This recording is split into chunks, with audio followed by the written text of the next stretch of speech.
श्रीगणेशाय नमः।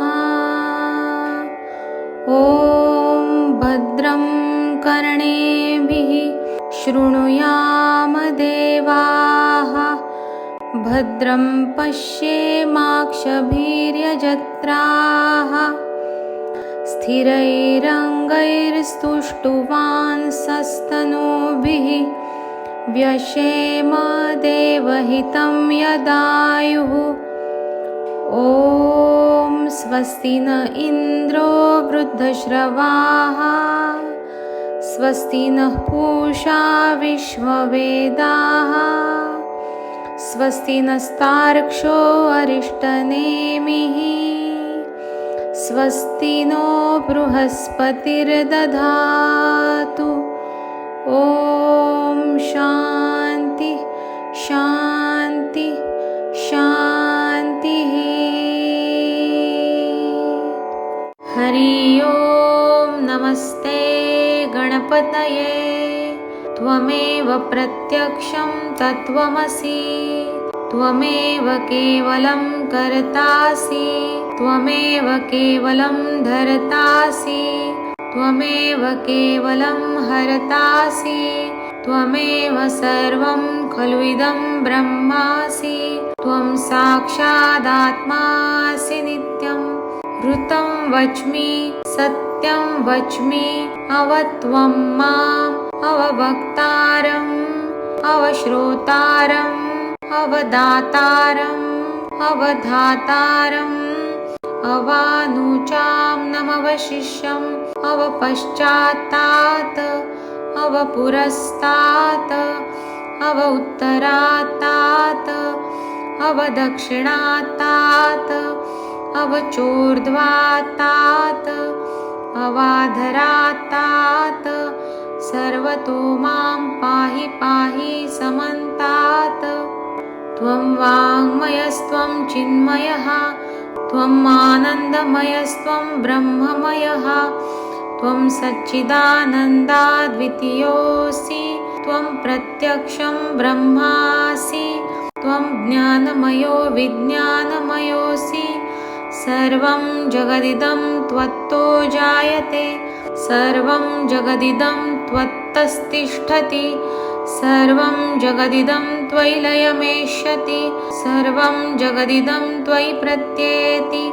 त्वं भूमिरापो नलो नीलो नभः, त्वं चत्वारि वाक्पदानि, त्वं गुणत्रयातीतः, त्वम् अवस्थात्रयातीतः, त्वं देहत्रयातीतः, त्वं कालत्रयातीतः, त्वं मूलाधारस्थितोऽसि नित्यं, त्वं शक्तित्रयात्मकः, त्वां योगिनो ध्यायन्ति नित्यं।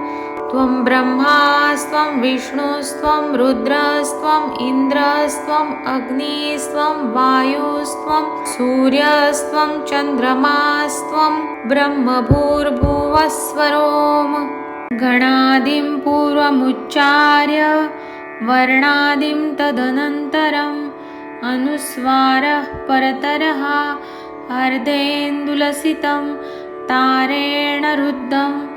एतत्तव मनुस्वरूपं, गकारः पूर्वरूपम्, अकारो मध्यमरूपम्, अनुस्वारश्चान्त्यरूपं, बिन्दुरुत्तररूपं, नादसन्धानं संहिता सन्धिः। सैषा गणेशविद्या गणकऋषिः, निश्चृद्गायत्रीच्छन्दः गणपतिर्देवता। ॐ गं गणपतये नमः।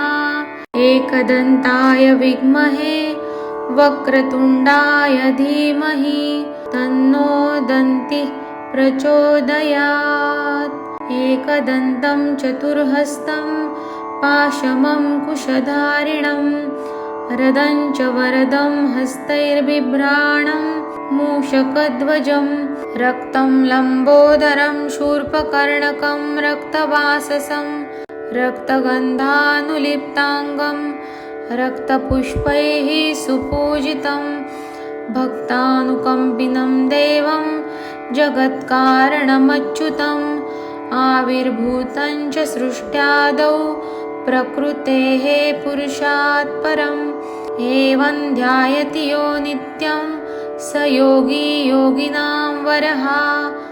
नमो व्रातपतये नमो गणपतये नमः प्रमथपतये नमस्ते अस्तु लम्बोदराय एकदन्ताय विघ्ननाशिने शिवसुताय श्रीवरदमूर्तये नमो नमः। एतद् अथर्वशीर्षं योऽधीते स ब्रह्मभूयाय कल्पते स सर्वतः सुखमेधते स सर्वविघ्नैर्न बाध्यते स पञ्चमहापापात् प्रमुच्यते सायमधीयानो दिवसकृतं पापं नाशयति प्रातरधीयानो रात्रिकृतं पापं नाशयति सायं प्रातः प्रयुञ्जानो अपापो भवति सर्वत्र धीयानो अपविघ्नो भवति धर्मार्थकाममोक्षं च विन्दति।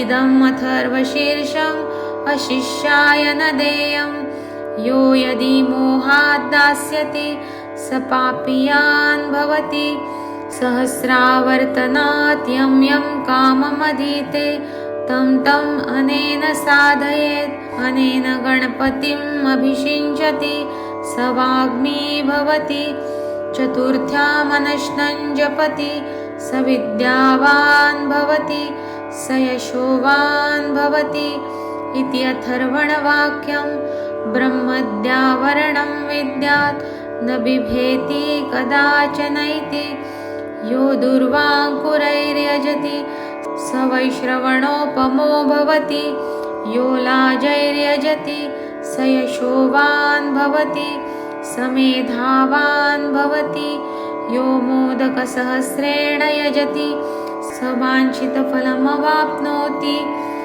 यस्साज्यसमिद्भिर्यजति स सर्वं लभते स सर्वं लभते। अष्टौ ब्राह्मणान् सम्यग् ग्राहयित्वा सूर्यवर्चस्वी भवति सूर्यग्रहे महानद्यां प्रतिमासन्निधौ वा जपत्वा सिद्धमन्त्रो भवति महाविघ्नात् प्रमुच्यते महादोषात् प्रमुच्यते महापापात् प्रमुच्यते स सर्वविद्भवति स सर्वविद्भवति य एव इत्युपनिषत्।